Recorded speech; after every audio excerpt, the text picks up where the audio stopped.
So customers are I would say, experimenting AI, and suddenly the costs are raising to the sky.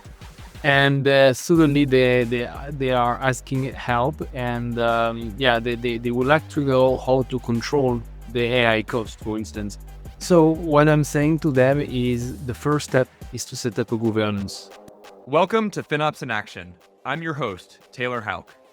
Each week, I'll sit down with FinOps experts to explore the toughest challenges between FinOps and engineering. This show is brought to you by Point 5, empowering teams to optimize cloud costs with deep detection and remediation tools that actually drive action. Hello, and welcome to another episode of FinOps in Action. Today, I'm joined by someone with a unique vantage point on cloud and FinOps. He's spent more than 25 years in technology, spanning everything from mainframes to modern cloud. Today, he works at AWS as a senior technical account manager, working closely with public sector organizations. Over the years, he's become one of the most recognized voices in AWS cost optimization. He was named a 2025 AWS Technical Field Community Legend. He also contributed to the Cloud Intelligence Dashboards, CFM Tips, and the Cloud Efficiency Hub. Loic Fournier, welcome to the show. Thank you, Taylor. Hi. I'm so excited to talk to you because, you work for AWS and you've worked with a ton of customers across many different maturity levels on their FinOps practices. What's the number one thing that you see organizations getting wrong in their FinOps adoption? Yeah, this is the main question also that the customer asking me when I'm meeting them. This is usually to take the FinOps as a project instead of taking it as a practice.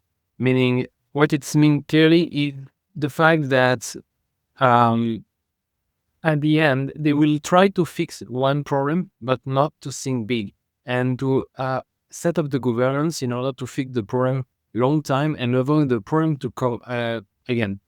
So this is the main issue that I'm seeing. Not having a real practice, the real ownership of the FinOps, and more we have more organization creating FinOps position, having a FinOps team, but we have still organization having DevOps or one project manager taking the FinOps sometimes and not taking it as a full business unit inside an organization.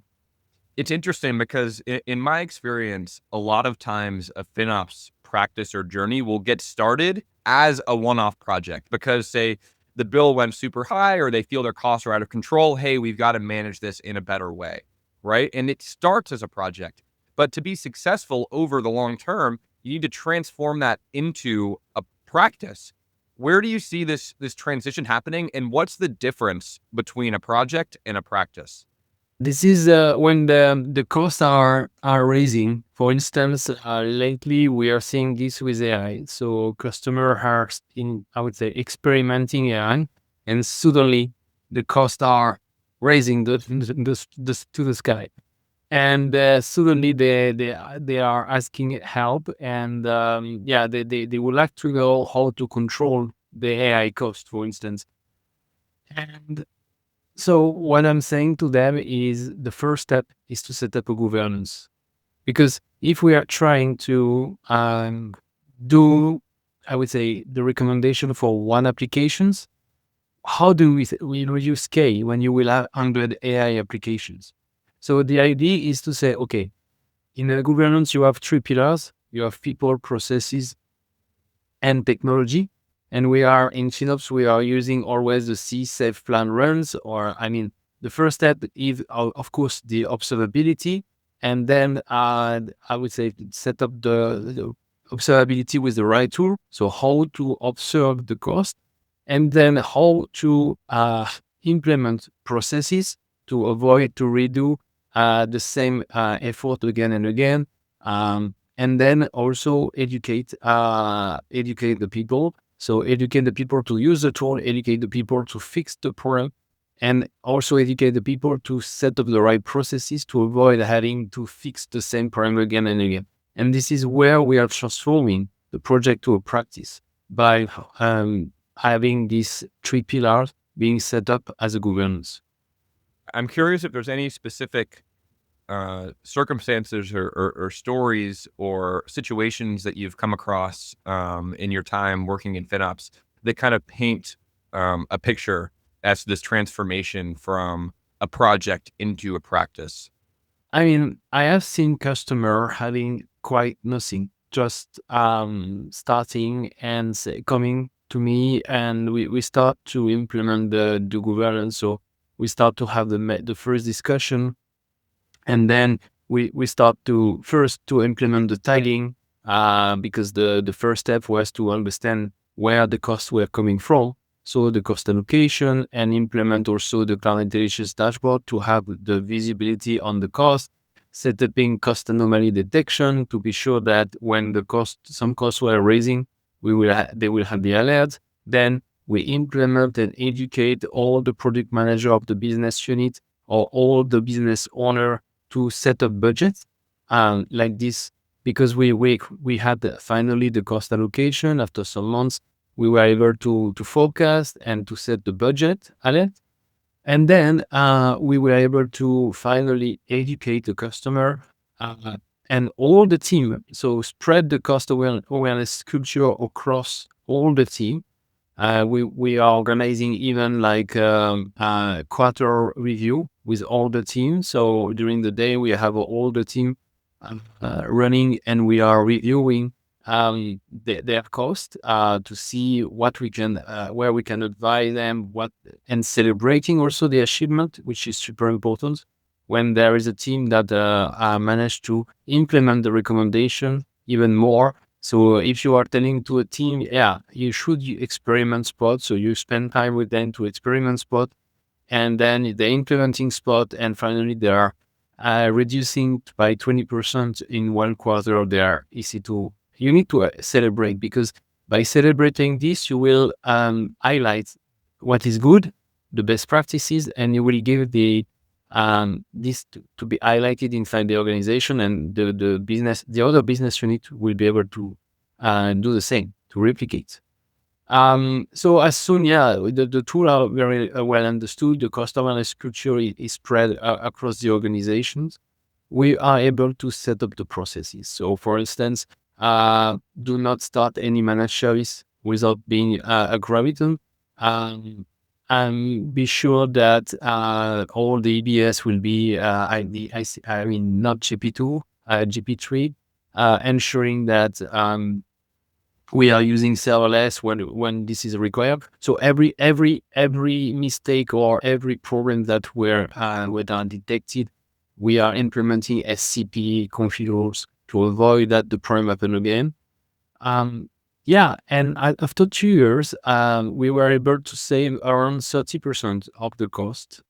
That's a lot. Yeah, absolutely. Yeah, that's a lot. I think it's very important also to try to target this. This is generally, if you are implementing, this is the average rate that you are able to achieve, depending on where you are starting from. Usually, we are doing like a CFM capacity assessment at the beginning. So this assessment is based on a score on 5. Usually, when the organization are starting their cost optimization FinOps journey, they are around 1.5 to 2.5 average, depending the maturity of the organization. And then the goal is to help them to reach 3, 4, and target the 5. I think 5 is very hard to reach, but And like, what is that number? 1.5 to 2.5 to 5? What's that a measure of?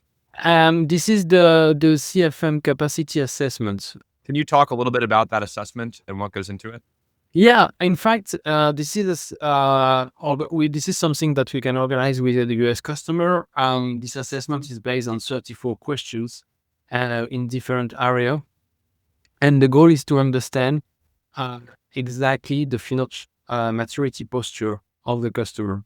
The idea is to organize this FinOps assessment every year. Like this, you are able to measure the progress, and also we are giving the ability to the customer, according to their score, to review where they are compared to the other customer for who we have already run the assessment over the same customer of their industry.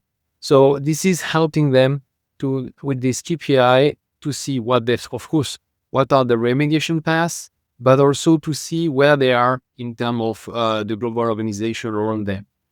First off, I love the idea of measuring your posture, your FinOps posture. We call it your efficiency posture. I think that's so important. I'm curious from your perspective and where you're sitting, what is the difference between the organizations that are scoring high in that score and those that are scoring lower?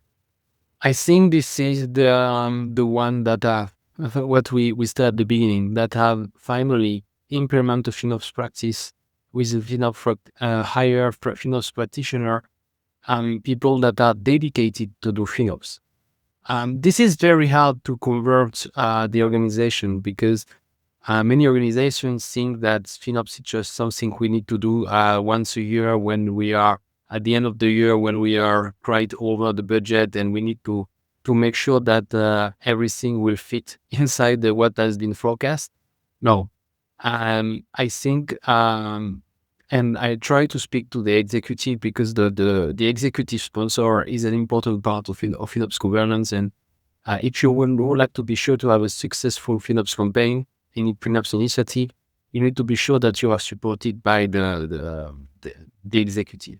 But the idea of an executive for it, you need to speak. It will not work first time. That you need to hire someone dedicated to FinOps. So it means that you will start to spend a full, I would say, full-time job in your organization to save cost.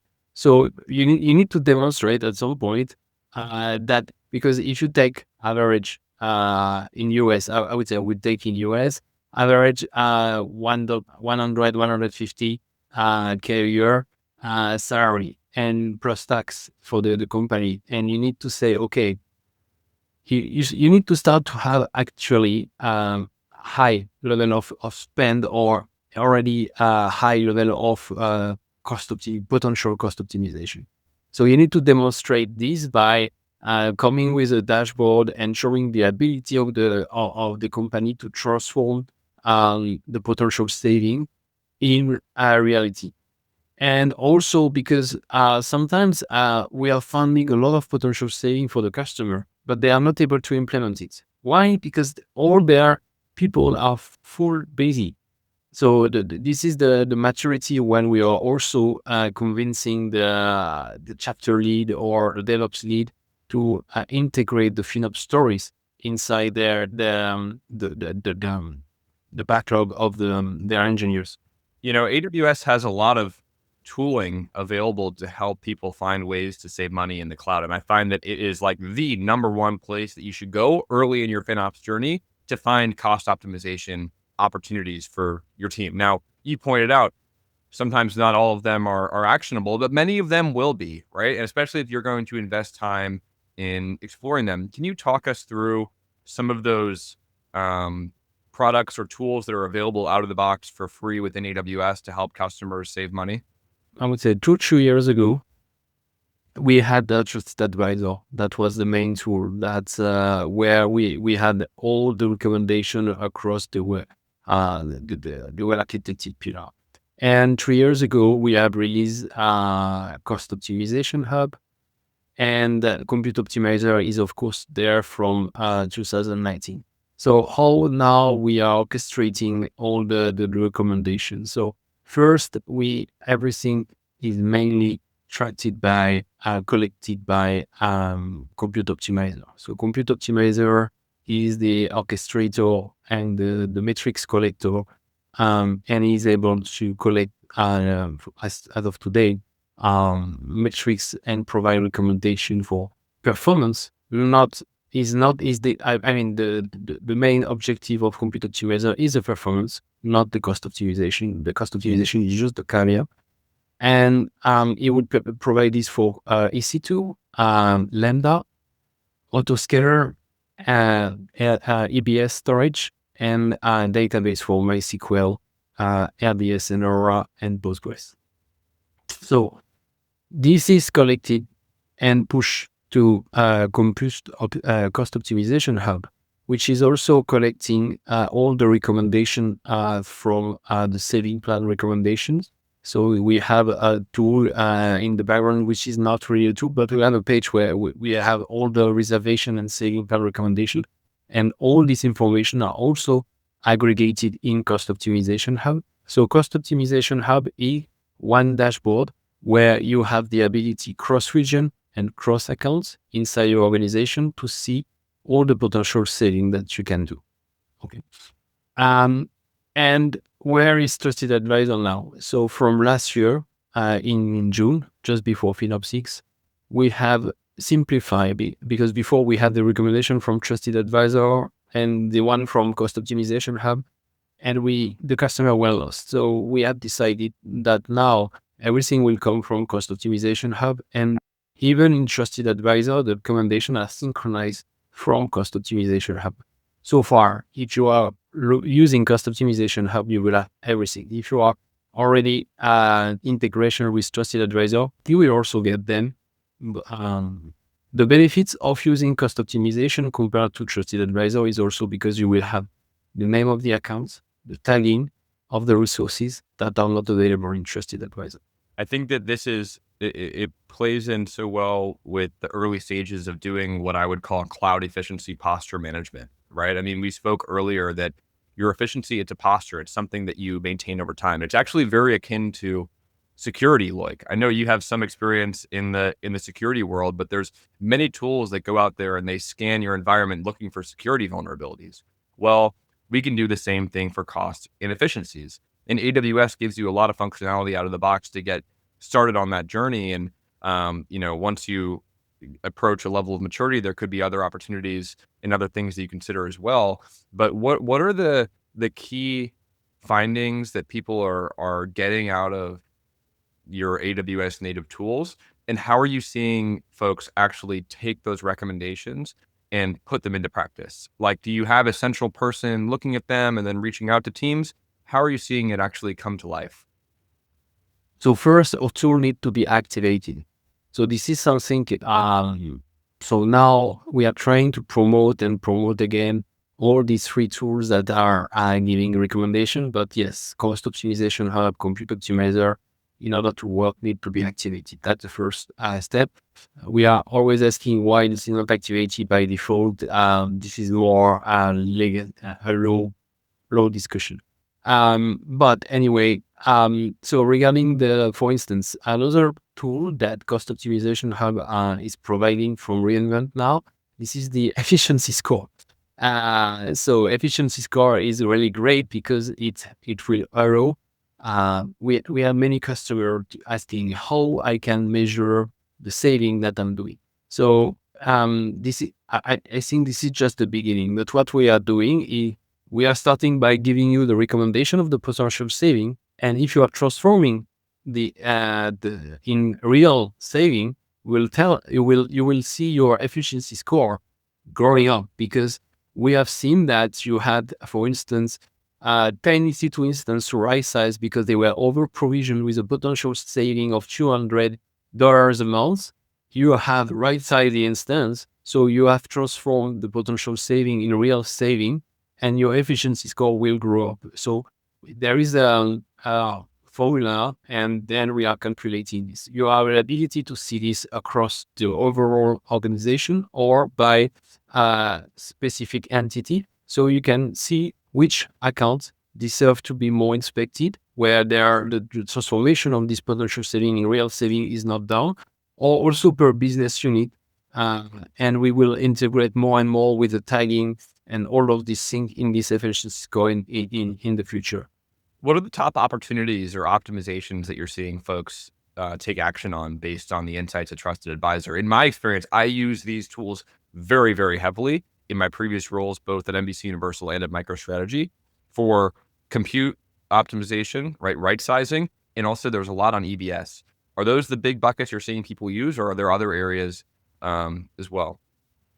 I mean, providing what we introduced 2 years ago with when Compute Optimizer started to provide the RDS recommendation has been a really transformation, because for everyone we have already tried to make a recommendation on database, this is super challenging. You have so many metrics, so many days to spend to understand if a database is over provisioned or not, and you need to have specific competencies on database. And so I would say this is maybe not the majority of customer using it, but at least for me, this is one of the essential recommendation. And this is why last year I published a blog about, there is a blog about how to use Compute Optimizer to get the best of your database. But I think this is very important to see that, of course, EC2 and especially idling resources. People like to track the idling resources. So in EC2 machines that are not used, one of the most idling resources that we are seeing, and the customer are always surprised, what is this? No, it's not possible. And finally, yes, it is possible, like EBS storage, because many people are deleting the EC2 instance and are not doing the same for the EBS. So the EBS remain unattached. And sometimes they are finding 2,000, 2,500 EBS volumes. All of them, it's not a lot, like $5 each, $10 each. But at the end, it's a lot. It's 2,000, 3,000. It could be, I even see a customer with 10K per month spend on EBS being just unattached. This is why also in reInvent, we have pushed this new feature on Compute Optimizer to automate this and manage this EBS volume when attached idling at scale with an automation. Compute Optimizer give you the ability to snapshot and delete those EBS volume. Look, I'm curious, as they've expanded on many of the tools that AWS puts at your disposal to help you get started on your optimization journey. When you work with, let's say, more mature customers that have been doing this for years at this point, right? They probably realized a ton of savings using Trusted Advisor, especially in the beginning of their journey, and then maybe continuously as, the cloud environments are so dynamic by their nature. So things are going to bubble back up and you help them find them. But what are the signs potentially that a customer is outgrowing these tools, or that they've gotten what they need out of it? And what are you seeing them do next to keep pushing on efficiency? Yeah, with the customer with whom I have started to work on Compute Optimizer and make them very good user of it from 2 or 3 years, what I'm seeing is really that they need more features. They are asking always to, okay, I want to, for instance, one of the feature that they are asking is, okay, I'm not interested by this recommendation. I would like to be, this is not possible for the moment, to remove a recommendation or disable one. And this is something that the people are asking a lot. Or the ability also now that we have agentic AI is, okay, this is good to see all of this recommendation, but I would like to have automation. This is why we are, 99% of the feature that AWS is releasing, this is the working backward from the customer. So this is the field team like TAM, like what I'm doing, that are collecting feedback from our solution architect, that are collecting feedback from the customer. And we are in fact creating internally the feature request. And those feature requests receive influence from the customer, and then the service team and the program manager of the product the product manager will review, in fact, those feature requests to decide according to the influence, according to the feedback of this customer, of the what will be on the roadmap. And of course, and this is super nice when 1 year ago I was saying to a customer, okay, this is a great idea. And 1 year after, you are coming back to him, look, this is released. And now this is how the product is evolving. And this is great. And FinOps 6 is in now less than 3 months. I think you will see incredible feature that Rick's team have prepared for it. Can you give us any sneak peeks? I'm not authorized to do that. But I really think that Compute Optimizer will continue to work on the automation and provide also more recommendation. The goal is is to continue to add more recommendation and covering more services inside Compute Optimizer, despite the name is Compute Optimizer. Obviously, that's something that I, care deeply about in terms of usage optimization and detecting inefficiencies at scale across massive enterprise environments. You are a contributor to the Cloud Efficiency Hub, which is the largest open source, public, free to use knowledge base of potential cloud inefficiencies. Can you tell us a little bit about that project, your involvement in it, and why you became a contributor? I would say when you first, I'm from AWS, so I'm customer obsessed, and I think when you are customer obsessed, this is helping the customer to reduce their spend and to make it more efficient. Because finally, this is not obviously reducing the spend; it's just making the spend more efficient, and that is different because this is not because, and this is sometimes what I'm explaining to the sales team. This is not because I will help them to optimize on one side that you will lost the benefits of their spend. They will just reinvest it in something that will be more strategic for the customer. So I think this is very important for me that the money is not trash, and because of the sustainability also, because behind the FinOps is a proxy for sustainability. So when you are helping somewhere a customer to perform better in FinOps, you are also helping a bit. To say the word, because you are also helping to when you are reducing the waste across all those idling resources, you are also saving energy spent for nothing. It's such a great point on all fronts because when you make cost optimization actions in a cloud environment, most of the time that cost savings is coming from a reduction in the energy that you're using, right? So the more cost optimal solution is probably more environmentally friendly. Additionally, as you noted, there are just with the amount of different services and architectures and applications that are hosted in cloud environments, the number of these potential inefficiencies that could exist is just so vast and massive, right? I mean, in the Cloud Efficiency Hub alone, we have over 300 of these specific inefficiencies that are mapped, and just opening people's minds to the ideas and to the potential inefficiencies or things to look out for is so important because it's just getting that FinOps, that cost aware mindset more deeply entrenched in engineering teams and helping them drive measurable impact for their organization, both in terms of dollars saved, but as you mentioned, also in terms of the environmental impact. I mean, this is easy to explain to the people the link between cost optimization and sustainability. There are more and more. I mean, and we are trying to, I would say, to help the customer more and more to monitor the sustainability also, because collecting these metrics at different scope 1, scope 2, scope 3, is quite difficult because it's coming also from the energy providers. But now we have more and more customer taking this and more industry that are taking this into considerations.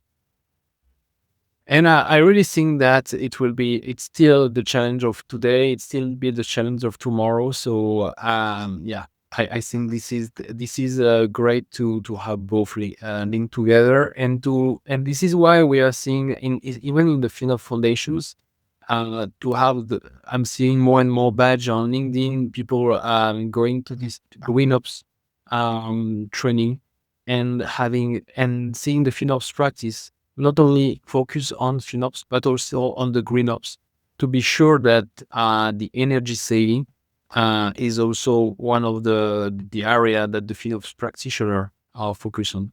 It's so important to recognize. I think it's going to become increasingly important, especially as AI workloads roll out and the demand for compute just blows up. And on that note, earlier in the conversation, you noted that you're seeing customers spend on AI workloads increase rapidly. I'm curious to get your perspective. How do you think AI is going to impact FinOps practices in 2026 and beyond? I think we will need to more. I mean, this is very hard to help the customer at the beginning regarding AI, because first everybody wants to experiment AI, because every in 2025 it was like everybody was saying if you missed the boat in 2025 you will the boat will be gone and it will be too late. And then agentic AI arrived, I think it was mid 2025, and now everything about agent, and agent is talking with agent, and it's it's an infinite loop, and we don't know what will come tomorrow. And so we are. I mean, I don't know. I don't have a specific figures, but I know that massively the customer are still experimenting, and there are very few still having really something, except the most advanced company in the world that have really um, AI in production, AI application in production. So now, how to help them to tackle AI? Because first, when they are experimenting, this is hard because they have not set up the governance. So first, we need to explain that they don't need to use the latest model. What are the way to and I would say be more selective on the model? So there is two, for instance, in AWS, you have two ways to do that. You can use the intelligent model routing. So you will use an LLM that will analyze your prompt. Of course, prompt caching is not by default on every models, but oh, they will use an LLM to route your prompt to be the reasoning will be done by a smallest model, or you have the evaluation tool. So we are more and more Bedrock evaluation, so you can evaluate the reasoning that you need to do with your application, and Bedrock will recommend you which smallest model you can use to perform your task. And then there is also the deprecation. Now we are starting to have deprecation of models. And if you are looking the model that if you continue to pay for a model that is deprecated, you are paying too much. This is why we have in Crowd Intelligence dashboard in the AML page, we have the unit cost per model. And if you are looking to that, that will give you a very good information about which model you should use and the one that you should not use. And I don't know if Anthropic is communicating about the extra costs that are for to continue to use a deprecated model. But I think, of course, if for the same price, if you are the same price, better to use the new one.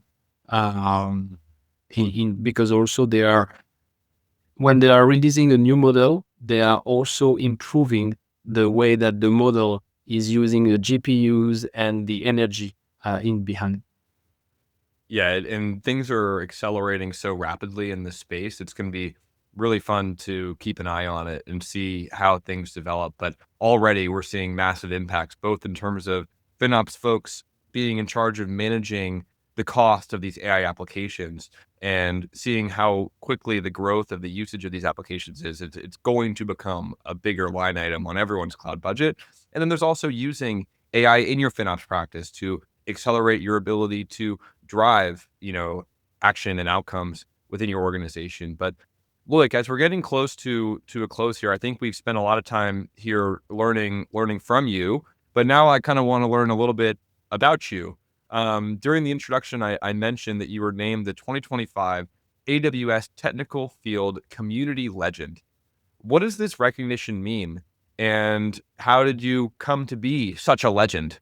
In fact, the technical field community inside AWS, this is it's in fact it's more volunteering. So you can use 10% of your time as an expert in one aspect, and this time, in fact, you will we have internally what we call requisition or spec rec, and the spec rec are assigned to experts. So you will not help your customer that are assigned to you in daily basis, and you will help the other customer that need the help.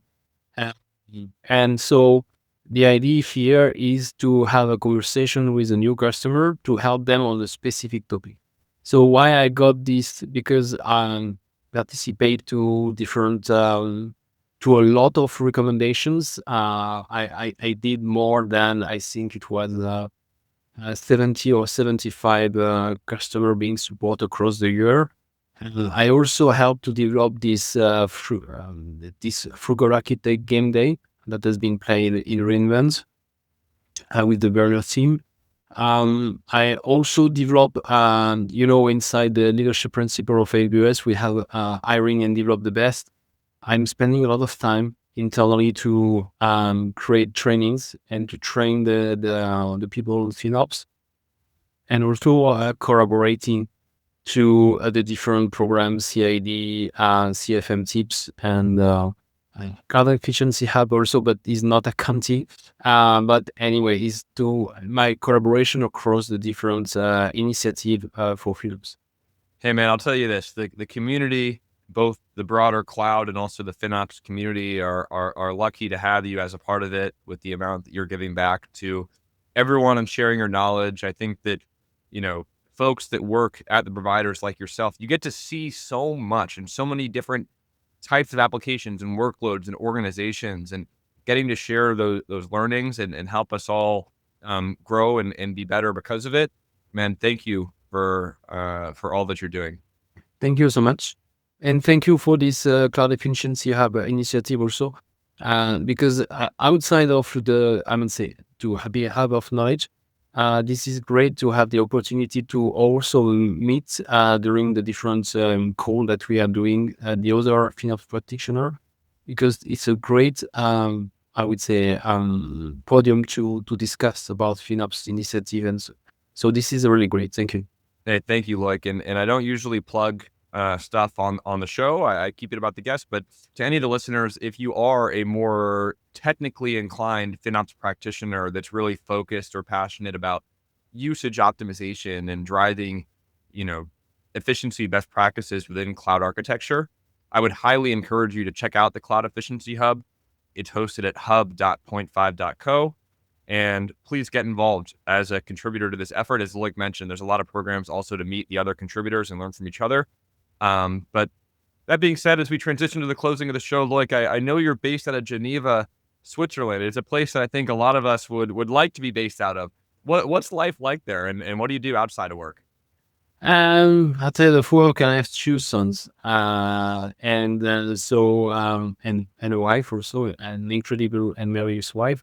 So I'm spending my time outside of work, time with them. So we are doing hiking, skiing during the winter, and a lot of hikings. I'm also climbing, and this is a mystery for everyone because I'm usually climbing between 11 p.m. and midnight. In a half-course space, it's a kind of room where you have those climbing wall. Why so late? Because this is where everything is super quiet. Otherwise, those rooms are super busy. I'm also doing badminton and some sports, swimming and so on. As soon as I have time, also I'm trying to make sport because it's very important to balance the work and the sports to stay in good shape. I agree, man. I'm thinking to myself as you're rattling through all that, how does he have time for all of this? But that is so amazing, Loic. Again, thank you so much for coming on the show. Where can people find you if they want to learn more or get in touch? LinkedIn, I guess. And in Geneva, we are, I would say the AWS office are really in the middle of Geneva. So if you are around Geneva, we are also, having some events in the community in Geneva. Nearly at every user group of AWS Geneva, so or Lausanne or Zurich in Switzerland. So do not hesitate to join here. Are you going to the London AWS Summit? Yeah. I will be there too. I will see you there. I'm not sure if this episode will be posted by then, but if it is, then we'll see you there. If it is posted after that, then I hope that we saw you there to the list. But Loic, this has been incredible. Thank you so much for coming on the show. Thank you so much. Bye-bye. Thank you to our audience. If you got something out of today's conversation, please share this episode with someone who needs to hear it. This has been another amazing episode of FinOps in Action, and we'll see you next time. That wraps up another episode of FinOps in Action. Thank you for joining. For show notes and more, please visit finopsinaction.com.